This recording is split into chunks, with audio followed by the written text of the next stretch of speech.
ndabasuhuje mwese mu izina rya Yesu. Nongeye kwifuriza amahoro y'Imana. Ndagira ngo dufatanye kuririmba indirimbo, ariko ndagira ngo twongere dutekereze.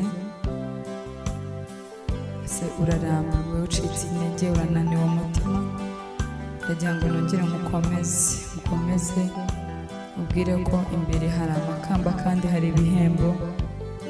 Wowe mwana w'Imana wamenye Imana kandi nawe utarayimenya, iki ni cyo gihe cyo kumenya Kristo akakubera umwami n'umukiza w'ubugingo bwawe, kugira ngo guhera uyu munsi utangire utegure iherezo ryawe.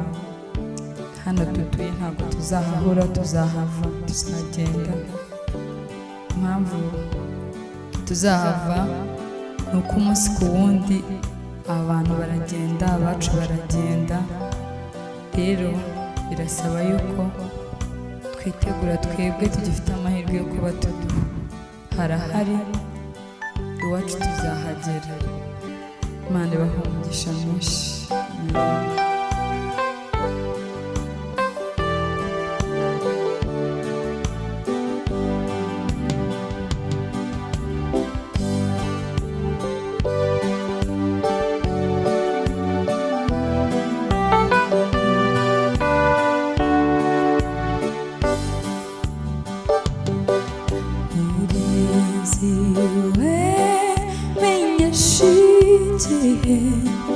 Iwacu se ni muhero, ati ijoro ryijimye cyane buracyaha nyuma.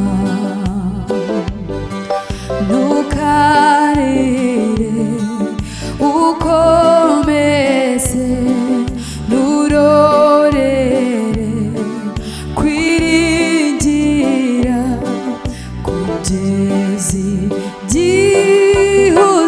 uzagerayo ku munsi uhoraho.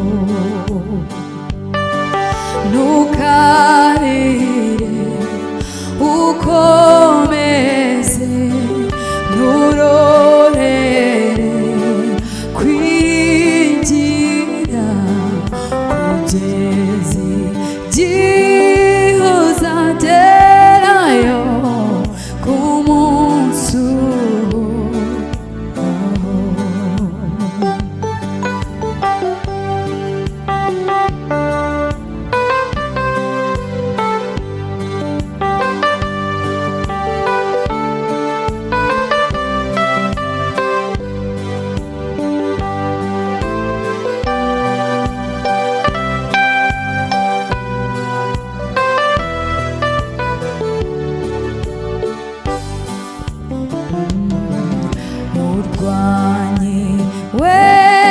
cyumbwira nawe ansubiza itoza ati tururugamba ruzashira, guma mu ntambara.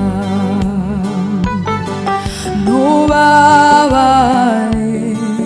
wihangane, wireke imirimo yawe, tuzabona igihembo cyiza nidutabaruka. Ntubabare, wihangane, wireke imirimo yawe, tuzabona igihembo cyiza nidutabaruka. Mwami, ukomeze imitima itendebutse, ukomeze imitima inaniwe, imitima irushye uruhure. Imbere yawe hari amakamba. Haleluya.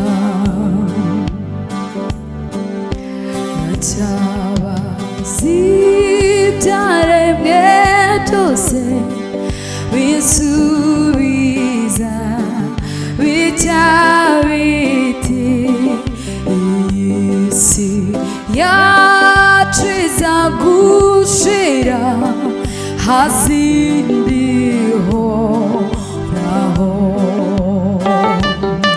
ndacyaba zibyaremwe byose bisubiza bijya biti iyi si yacu iza gushira hasi ndihoraho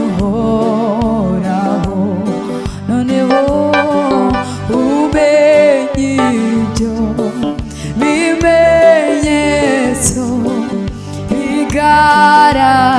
bigaragaza kuza kwe kandi byaremwe uko bingana byiteze Imana ye umenye ibyo bimenyetso bigaragaza kuza kwe kandi byaremwe uko bingana byiteze Imana ye.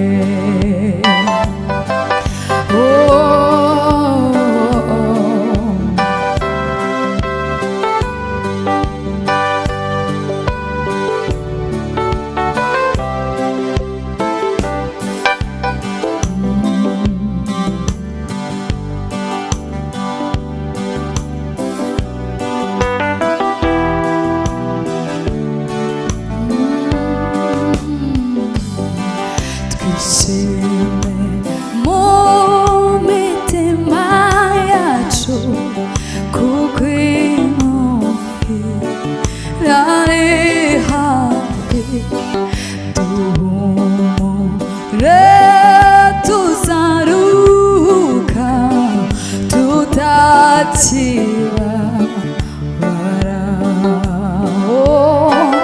twishime mu mitima yacu kuko imuhira ari hafi duhumure tuzaruhuka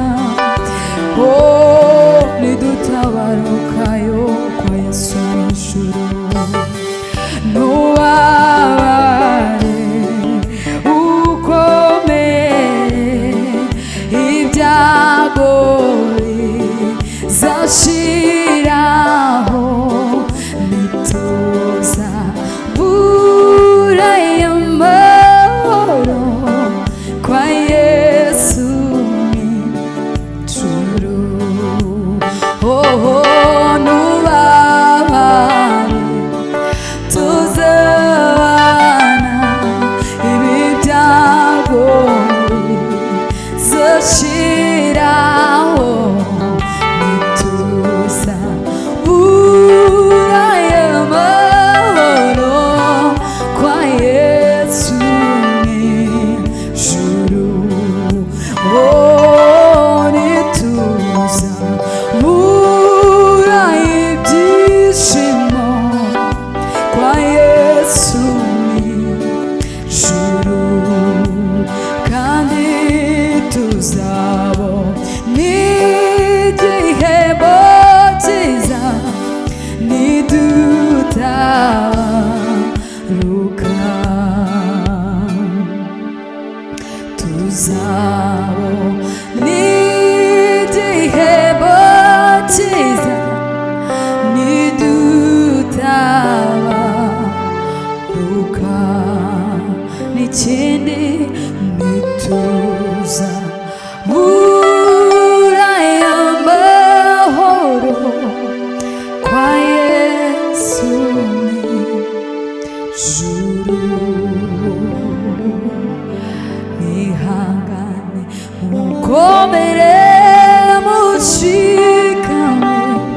haleluya.